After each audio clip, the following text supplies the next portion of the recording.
পরে আমরা কোতোয়ালি থানায় যাই। কোতোয়ালি থানা যাওয়ার পর দুজন আসামি ধরছে, একজন অস্ত্র সহ, আরেকজন হচ্ছে ওই যে মুহিন মুহিন ওনাকে অ্যারেস্ট করছে। অ্যারেস্ট করার পরে আমরা দেখছি আমরা যাওয়ার পরেই দেখি যে ওসি সাহেবের ঘরে ও দাঁড়ানো। তো আমি যে মানে ওখানে মানে ইনচার্জ ওনাকে বলছে যে আমি কথা বলতে চাচ্ছি, বলছে যে একটু পরে কথা বলে, আগে ওনার সাথে কথা বলিনি, মানে যে আসামি প্রথম। আর হচ্ছে গিয়া আমি ডিউটি অফিসারের কাছে যাই যে আপনাদের এখানে কি মামলা হয়েছে? পর বলছে না এখনো হয় নাই। আমি কেন হয় নাই? হয় নাই, আমরা প্রসেসিং আছে। আমি কিসের প্রসেসিং? এখন আপনার কিসের প্রসেসিংয়ে থাকবেন? অলরেডি কয়েক ঘন্টা হয়ে গেছে। হ্যাঁ, পরে বলতেছে আচ্ছা আপনি কে হন?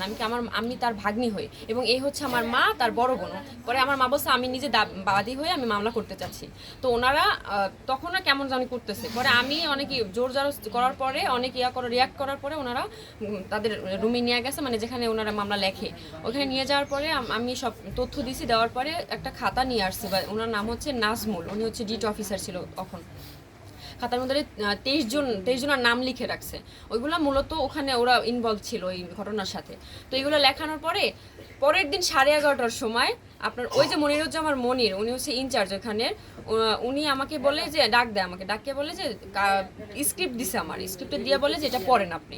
হ্যাঁ, আর আমার হাতে কলম দিছে যে কোন জায়গায় মিসিং আছে, যে এখানে লাগবে, এটা লাগবে, তো আপনি ওটা নিজে এটা ইনক্লুড করে দেন এটার সাথে, তারপরে আমরা এটা আবার এটা নতুন করে আবার লিখবো। তো আমি এটা পড়ার পরে দেখি যে অস্ত্র দিয়ে যে আমার মামার যে গুলি করা হয়েছে, আমার মামার যে চাকু দিয়ে মাথায় আঘাত করা হয়েছে, এখানে আঘাত করছে, গলায় আঘাত করছে, এবং হাতের ভিতরে চাকুর মতো দিয়ে আমার মামার এই ঘাড়ে আঘাত করা হয়েছে, এবং ইট দিয়া তাকে মাথা থেতলাই দেওয়া হয়েছে। পরে তো আপনারা দেখছেন ভিডিওতে যে পাথর মারা হয়েছে। তো ওইগুলো করার পরে ওইগুলো উল্লেখ করেন, আমি এগুলো কেন উল্লেখ করেন নাই? পরে বলছে আপনি যখন বলছেন তাহলে আমরা উল্লেখ করতেছি, আপনি এগুলো পড়েন আরো। আমি আবার কি করছি, আমার ফোনে ওই যে আমাকে যেটা পড়াইছে ওইটা আমি ছবি তুলে রাখছি। রাখার পরে ওনারা আমাদের বের করে দিয়ে আমার মাকে একা রাখার পরে আমার মা তো বুঝে নাই, আমার মাকে ওই তাদের সাজানো স্ক্রিপ্টে তাদের আগেই এটা রেডি করা ছিল। ওইখানে 17, 18, 19 নাম্বার 3টা আসামি ছিল। ওই 3টা আসামি পরে মানে পরিবর্তন করা হয়, যে আগের যে কাগজের লেখা এবং পরবর্তী যে আমার মা যে সিগনেচার দিছে যেটা, ওর সাথে কোনো মিল নাই। এই জন্য ওটা সিগনেচার দেওয়ার পরে আমরা বুঝতে পারি যে আসলে এটা এই কাগজ না। হ্যাঁ, আর আমরা কি করছি, এর আগে আরেকটা কাজ করছি, যে ভিডিও ফুটেজগুলো আমরা সব পুলিশের কাছে দিয়েছিলাম। তো যখন আমরা এই যে ব্যাক চাইছি যে আমাদের ভিডিওগুলো আমাদের দেন, ভিডিও ফুটেজগুলো আমাদের কাছে দেন, ওনারা দিতে চাচ্ছে না। এবং যখন আমাদের মামলাটা হবে তার মনে হয় 10-15 মিনিট আগে 3জন লোক আসছে প্রভাবশালী, যেটা আমি বুঝলাম, ওনারা শুধু এই যে ডিউটি অফিসার এবং ইনচার্জের সাথে শুধু পায়তারা করছে, ওনাদের সাথে কথা বলছে, বলার পরে এই কাজটা করছে, যে আসামি 3জন যারা এই ঘটনার সাথে সম্পৃক্ত না, কিন্তু তাদের ডেটা মিতে দেওয়া হয়েছে। আরেকটা এখানে মিসিং হচ্ছে, যখন আমার মামা বাসা থেকে বের হয়েছে, একজন ফয়সাল নামের যে কল করছে আমার মামারে, উনি এই আসামি, ওনাকে দেওয়া হয় নাই। আমি চাই ওনাকে অ্যাড করা হোক আসামি, উনি হচ্ছে এটার কারণ, মূল হোতা। এবং আমার মামারে জোরপূর্বক, মানে যে তুমি এখনই আসবা বাসা থেকে, এমন ভাবে ফোর্স করছে, আমার মামাকে বাইরে বের করতে বাধ্য করছে এই ফয়সাল। এবং ওই দোকানে, আমার মামার দোকানে ফয়সাল ছিল, একদম ওইখানে স্পটে ছিল, উপস্থিত ছিল। তো দোকানে যাওয়ার পরে দেখে যে তালা মারা। আমার মামা তো মাথায় নষ্ট যে আমার দোকানে কেন তালা মারবে। হ্যাঁ, এটা জানার পরে আমার মামা যে দোকানের কাছে ছুটে যায় যে আমার দোকানে কেন তালা মারবে। তালাটা ভাঙার কারণে, মানে তালা খোলার কারণে ওনারা আমার মামাকে, এটা তো আগে থেকেই তাদের প্ল্যান করা, সবকিছু তাদের প্ল্যান মাফিক সবকিছু হয়েছে।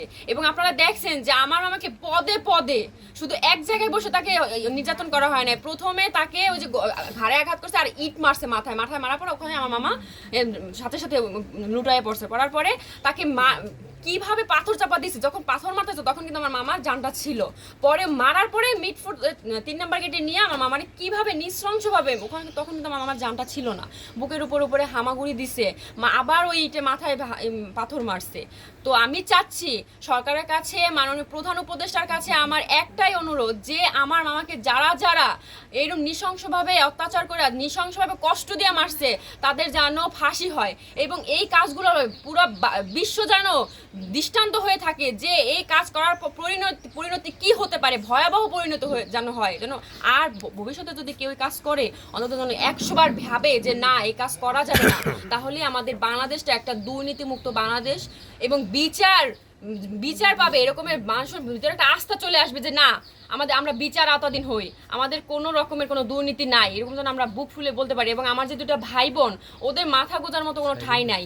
এবং আমার মামার দুটো মোবাইল মিসিং, এবং এটিএম কার্ডগুলো 3-4টা কার্ড মিসিং। দুটো মোবাইলে অন্তত ওটা যদি পাওয়া যায়, অনেক এভিডেন্স, আমরা আরও অনেক কিছু পেয়ে যাবেন যদি মোবাইল দুটো উদ্ধার করা হয়। তো আমি চাচ্ছি আমার এই মামার মোবাইল দুটো উদ্ধার করা হোক, এবং 3টা এটিএম কার্ড আসছিল, 4টা এটিএম কার্ড ছিল, ভিসা কার্ড, ওগুলো উদ্ধার করা হোক। এবং আমরা কিন্তু এখনো জিম্বি করা আমাদের ওই যে আমার দোকানটা, ওটা যেন করা হয়, রিপ্লেস করা হয়। তো আমার ভাই বোনের আপনারা আমি বলতে চাচ্ছি যে ওদের ভবিষ্যৎটা যেন একদম নিজে থেকে, একদম আন্তরিক থেকে যেন মাননীয় উপদেষ্টা এবং আইনমন্ত্রী যেন বিবেচনা করে, এবং যেন